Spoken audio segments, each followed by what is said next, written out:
The stadium lights were harsh, flickering off the sweat on my son's forehead as he trudged toward the bench, dragging the weight of a lost game behind him. I stood on the sidelines, clapping for him, not for the score, but for the effort. And that's when I heard it. Her voice. Sharp. Cold. Loud enough to slice through the air and my chest. Just like your loser dad, always disappointing and failing. The parents around us fell silent. My son froze. His teammates turned. And me? I didn't move. Not a twitch. I just looked at her. My wife, Madison. Bleach blonde hair pulled into a too-tight ponytail, sunglasses on at night like she thought she was still relevant. Her arms were crossed, her lips curled in that same smug sneer she wore when she made waiters cry or told cashiers to hurry up. I'm important. She had no idea. No clue that 15 minutes before that match kicked off, I had stepped out of a black Escalade and shaken hands on a $36 million deal that had been years in the making. No idea that I'd spent months sleeping 3 hours a night, building, risking, calculating, and winning. No idea that this so-called loser dad had just outplayed every shark in the room and walked away with the crown. But that wasn't the part that cut. It wasn't the insult. It was the look on my son's face when he heard his mother say it. The crack in his spirit. He didn't even cry. Just sat there on the bench, head down, like he expected it. Like he'd been hearing it for a while. That night, I couldn't sleep. I lay in the dark beside Madison as she scrolled through Instagram reels, headphones in, snorting at some video as if nothing had happened. She didn't ask how the meeting went. Didn't ask why I didn't eat dinner. Didn't notice that I had packed an overnight bag for my son and stashed it in the garage. I stared at the ceiling, the glow of her phone reflecting off the mirror across the room. I could see her smile, laughing at some influencer's joke. Like she wasn't the one who had just demolished her husband in front of his kid. But that wasn't even the worst of it. Because the next morning, I caught her lying in a way that made me wish I'd walked away years ago. I heard the name first, Derek. Some guy from her old gym. Tall, tatted, ex-bouncer who now ran a sketchy coaching business online. The kind of man who thought saying real alpha vibes made him intellectual. I heard his name come up in her private call while she sipped coffee in the kitchen, thinking I was outside. No, baby, he doesn't even notice. He's too busy playing Mr. CEO. Yeah, I told him I was going to Mom's tonight. God, I can't wait till you touch me again. He hasn't even looked at me in weeks. She laughed, like betrayal was a joke, like our marriage was a reality show and I was the clown with the blindfold. I walked in mid-laugh. She jumped, tried to end the call, fumbled. I said nothing, just stared at her. She said, "Oh, honey." That wasn't what it sounded like. Still smiling. And in that moment, I realized something chilling. She didn't fear losing me, because in her mind, she'd already replaced me. She wasn't trying to hide. She didn't think she needed to. She thought I'd stay. She thought I was too weak to leave. She thought I was the same guy who used to beg her for affection, who stayed quiet to keep the peace, who swallowed disrespect like medicine. But that guy died the moment my son looked at me like I'd failed him. So the next morning, I took our boy to school myself. I handed Madison her favorite cappuccino before I left. She smiled at the foam heart. Thought I was softening. She didn't know I'd emptied the joint account, canceled her cards, and transferred the house out of her name the night before. She didn't see what I wrote in the coffee foam until I was already halfway down the block. Who's disappointing now? And that was just the beginning. By the time Madison read the message written on the foam, I was pulling out of our driveway with the car I had leased under a separate LLC, one she didn't even know existed. My son sat in the back seat, clutching his backpack, confused but calm. "Where are we going?" he asked. I glanced at him through the rearview mirror. "Someplace where you'll never be called a loser again." I didn't look back. I didn't need to. I knew what she was doing the second she saw the empty closet, the missing documents, the wiped home computer. I imagined the panic bubbling under her perfect little morning routine as she realized the man she thought was her punching bag had vanished and taken her cushion with him. She didn't text right away. No, Madison was strategic. She waited a few hours, probably to keep up appearances with Derek, pretending she was unbothered. Then it began. Message 1. "Hey babe, where are you?" Message 2. "Are you picking up Liam from school?" Message 3. "What the hell is going on?" Message 4. "Is this about yesterday? I was just stressed." Message 7. "You're scaring me. Call me back now." Message 11. "You think this is funny? You're overreacting." Message 15. "We need to talk." I didn't mean any of it. Message 20. "You can't just take our son." By sunset, She was at 37. By midnight, she was at 84. By the third day, over 400. I didn't read most of them. Didn't need to. I knew exactly how this would play out. She would flip between rage and remorse, threats and begging, blame and pity. It was the same manipulation she used for years, except this time, I had unplugged from the game. Liam and I stayed at a lakeside cabin I bought years ago under a shell company for investment purposes. She had no clue it existed. It had everything we needed: peace, quiet, space, and no Madison. That night, as we sat by the fireplace, Liam finally asked, "Is Mom mad?" I looked him in the eye. She's confused. She thinks she can say whatever she wants to people and it won't leave a mark. He nodded. I could see he understood more than I gave him credit for. He'd heard the way she spoke to me. The eye rolls. The public mockery. The disrespect served in daily doses. "She said you were a loser," he whispered. I took a long breath. "Yeah, she did." "Are you?" he asked. I smiled. "Not even close, buddy." The next morning, my lawyer filed for full custody. We had everything we needed: recordings, text messages, screenshots, financial proof that she hadn't contributed to the household in over 2 years, and even a few spicy exchanges between her and Derek that proved just how deep the betrayal went. She still thought she could spin it. She tried to FaceTime me, voice trembling, fake tears in her eyes. "Please," I was angry. "I didn't mean it. Don't do this." I didn't say a word. Just ended the call. She tried again an hour later. This time, "You think you can just erase me? You'll come crawling back." Decline. Again. "I didn't cheat. Derek's just a friend." "This is crazy." Decline. By the fourth day, she left a voicemail I did listen to. In it, she sobbed, said Liam needed her, said she couldn't eat, couldn't sleep, said she'd do anything to make it right. It would have sounded sincere if she hadn't posted a photo the same night of herself in a club with her girlfriends, captioned, "Too blessed to be stressed." She still didn't get it. She thought I left out of anger. She didn't understand I left because I was finally done. Done trying. Done explaining. Done absorbing her venom just to keep our life afloat. She wanted a reaction. I gave her silence. And it was that silence that tore her apart more than any revenge ever could. I didn't plan to see Madison again so soon. I figured a lawyer would handle everything, from the custody papers to the asset freeze. But she forced the confrontation. Showed up uninvited, in the rain, pounding on the cabin door like she had some right to be there. Liam was upstairs, headphones on, drawing spaceships on the living room floor. He didn't hear the knock, but I did. And when I opened that door, I didn't see my wife. I saw a woman unraveling. Mascara smeared down her cheeks.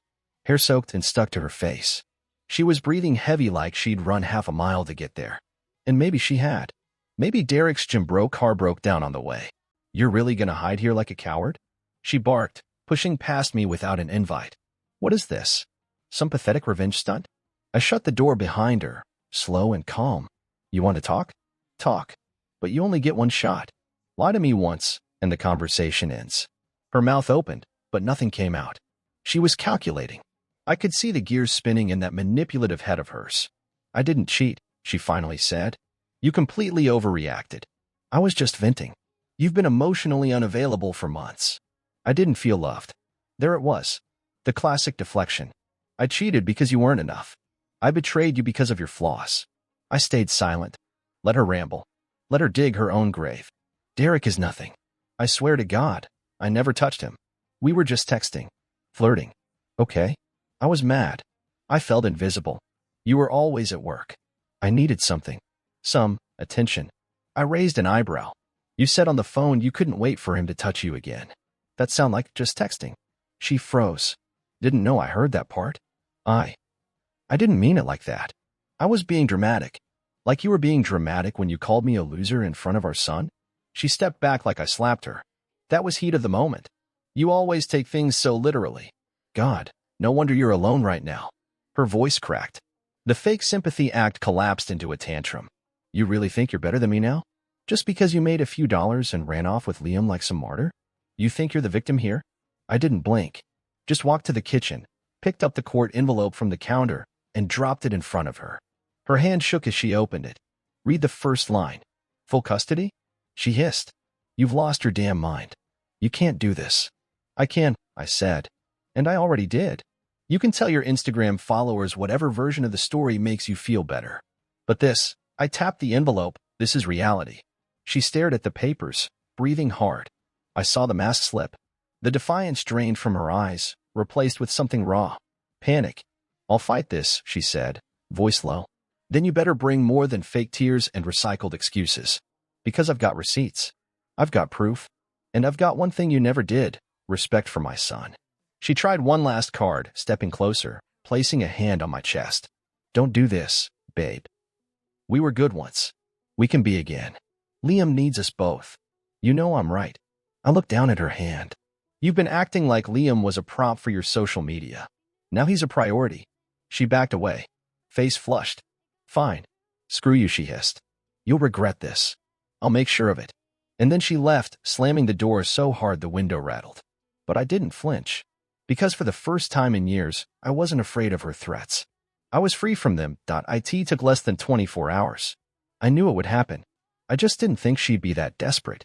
The first post went up the next morning on Madison's Instagram, right after she stormed out of the cabin like a soap opera villain. She didn't even wait a day to shift into her favorite role, the misunderstood wife and mother, betrayed by her cruel, distant husband. A picture of Liam, old, from last Christmas, him in a sweater she never bought, smiling while decorating a tree she never touched. Caption: My baby, I miss you so much. Please come home. I don't know why your father's doing this. I'm heartbroken. Broken heart, #mom life, #fighting for my son, #pray for us. The comments section exploded. Support from friends. Sympathy from strangers. Hundreds of stay strong, mama messages. Then came the second post. A close-up of her face, looking tragically beautiful, flawless makeup. A single tear. Caption: When you give everything to a man who never saw your worth. And then he rips your child away because he can't handle your glow-up. #single but stronger, #justice for mothers, #truth will come out. I sat at the lake house kitchen table, scrolling through her feed on an alt account, sipping black coffee. I should have been angry, but all I felt was disgust. This wasn't about Liam. It never was. This was about image. About spinning the story before reality caught up. She knew her grip was slipping, so she wrapped herself in victimhood like a blanket and broadcasted it to 22,000 followers. I got the calls next. My sister, angry and confused. You took Liam without saying anything? She says she hasn't even spoken to him. I had to explain everything. Slowly. Carefully. Let the evidence speak. Screenshots, audio files, the full custody paperwork already signed and under review. My sister went quiet on the line. Jesus, I had no idea it was that bad. Most people didn't. Because Madison was a master at keeping her claws hidden under a smile. By the afternoon, she started calling again. Voicemails this time. First one. You're going to ruin my life. And I swear, if you don't stop this, I'll tell everyone what you did in 2019. I didn't do anything in 2019. She was testing how much I'd panic. Second one. Fine. Keep Liam. Let's see how long you can juggle fatherhood with your precious little empire. Bet your assistant won't wipe your kid's nose. Third one. I miss you. Please. Let's just talk like adults. I'm sorry. I messed up. Don't punish me forever. Fourth one. You think I'm scared? I'll bury you in court. And just like that, the war was declared. But here's the thing, Madison never realized what kind of war she was starting. She was used to the old me. The man who apologized when she messed up. Who kept secrets to protect her reputation. Who flinched at confrontation just to keep the peace. That version was gone. And this time, I didn't fight with emotion. I fought with evidence. The next morning, my lawyer filed a restraining order. We submitted exhibits, recordings of her verbal abuse, messages from Derek, receipts of reckless spending on Liam's medical fund. Even a message from one of her mom friends who admitted Madison left Liam alone at home for hours while she went on spa days. I didn't need to post. I didn't need to respond online. I let her scream into the digital void. And behind the scenes, I built my case, like I did in business. Calm. Strategic. Ruthless. Let her hashtags cry for justice. The real justice was being printed in courtrooms across the city. And when the court date came, I'd make sure the judge saw the truth, not the filtered version, but the raw, unedited nightmare she had become. The courtroom was colder than I expected. Not in temperature, though the air conditioning was working overtime, but in energy. Sterile. Controlled. Civilized. A far cry from the chaos Madison tried to create outside. She walked in wearing her concerned mother costume. Soft beige blouse. Little silver cross necklace. Hair down in waves. No fake lashes this time. Just enough makeup to look tired but strong. Her lawyer, a slick-haired charmer named Brent, wore a pitying smile as he shook hands with the bailiff. They thought they had this in the bag. She leaned toward me before it began. Voice low, venom barely hidden. You really want to drag this into court? Over what?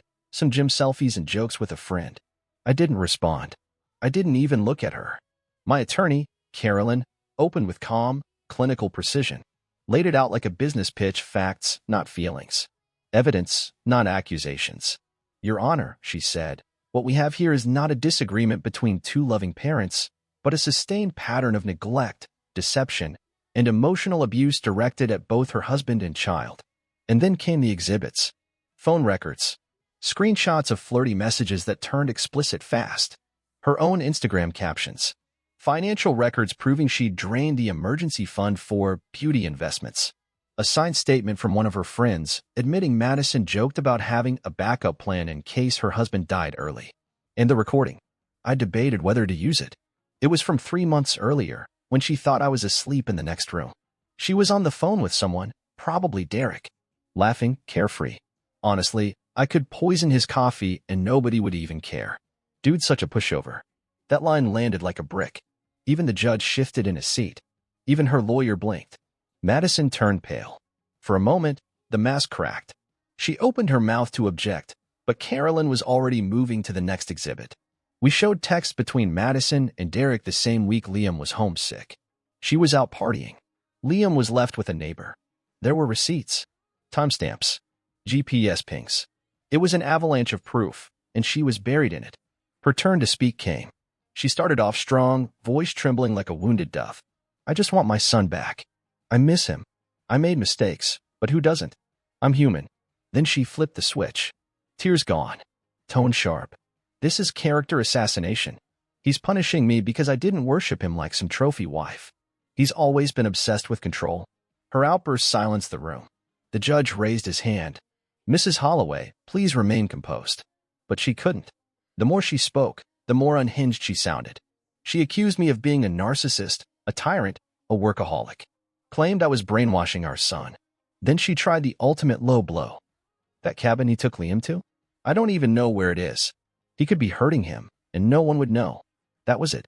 That was the final nail. I stood up, spoke calmly. Your Honor, Liam is safe. He's here today, and he's been evaluated by a licensed child psychologist whose written report is in your hands. He's thriving. He's calm. He's happy. The judge reviewed the report for a solid minute, then looked at Madison. Given the presented evidence, and in consideration of the child's well-being, I am granting Mr. Holloway full temporary custody, effective immediately. Mrs. Holloway may file for a supervised visitation schedule pending further evaluation. She gasped, like someone ripped the air out of her lungs. She turned to her lawyer. No, do something. Brent shrugged, helpless. As I walked out of that courtroom, Liam waiting for me just outside, I felt something I hadn't felt in years. Peace. But it wasn't over yet. Not until she faced the full weight of what she'd lost. Not until I finished what she started. The news spread faster than I anticipated.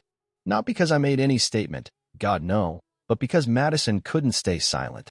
By the time I dropped Liam off at school that week, I'd already been tagged in 3 cryptic stories, 2 bitter Facebook rants, and 1 video of her crying in her car while All by Myself played in the background. She wasn't just unraveling, she was broadcasting it. But the thing about online meltdowns? They expose more than they protect. At first, she had supporters. Her loyal followers flooded the comments with hearts and prayers. You're so strong. Stay positive, Queen. You'll get your son back. Don't let him win. But then, people started asking questions. Real ones. The kind her curated answers couldn't dodge. Didn't you say last month you were on a trip when your son was sick? Why did your best friend unfollow you after court? Why is Derek commenting fire emojis on all your bikini pics if you're grieving a custody loss? And then came the screenshots. I didn't leak them. I swear. But someone did. Maybe one of her old friends. Maybe Derek's ex. Either way, the private messages surfaced. I swear, the kid just slows me down. Sometimes I wish I never got married. I could have been on a yacht by now. I'm gonna milk this mom thing for sympathy. Judges eat that up. Once those went public, the tide shifted. Suddenly, her DMs weren't full of love. They were full of judgment, mockery, even threats. She tried turning off comments. Didn't matter. The damage was already done. She lost a brand deal first, some teeth-whitening company she always promoted with fake smiles. Then a paid podcast interview got canceled due to internal concerns. A few influencers she collaborated with? Silent unfollows. She wasn't just losing in court. She was losing the one thing she cared about even more than custody, her image. Meanwhile, Liam and I were settling into a rhythm. Simple mornings. Homework in the evenings.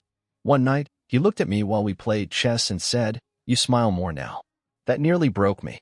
Not because he was wrong, but because I didn't realize how much I'd stopped smiling. Madison, though? She was slipping deeper.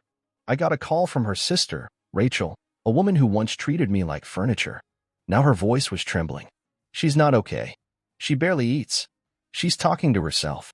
She keeps saying you stole her life. I didn't know what to say. Pity was never something I associated with Madison. She used to be fire. Sharp. Dangerous. But now she was ash. That same night, I got a final voicemail. Her voice was soft. Too soft. Congratulations, I guess. You win. You always wanted to be the hero. Well, enjoy it. I hope your little victory parade keeps you warm at night. She didn't cry. She didn't scream. She just sounded empty. And for a moment, I felt the echo of the man who once loved her. But then I remembered Liam's face the day she humiliated us both. I remembered the lies, the sneers, the poison disguised as love. I didn't reply. Didn't call back. Didn't send flowers. Because this wasn't just about a failed marriage. This was about protection. About peace. About choosing the version of myself that Liam deserved. Not the one Madison had spent years trying to destroy. But I still had one last move left. Not revenge. Not cruelty. Something far more permanent. Far more final. The moment I knew it was time came when Liam brought home a permission slip for a father-son camping trip. He handed it to me without a word, just a look. One of those quiet stares where kids test your promise. Are you really here now, or will you disappear like everyone else? I signed the slip. No hesitation. And that same night, I made the final decision. It wasn't about punishment anymore. It wasn't about getting even. It was about removing her completely from our lives, from our narrative, from the future she didn't deserve to be a part of. That night, I sat down and made a list. Not a hit list, not exactly, but a plan. Sell the house. The big one, the one with marble counters and her dream walk-in closet. Already stripped of anything sentimental. It went on the market at midnight. Shut down the joint LLC.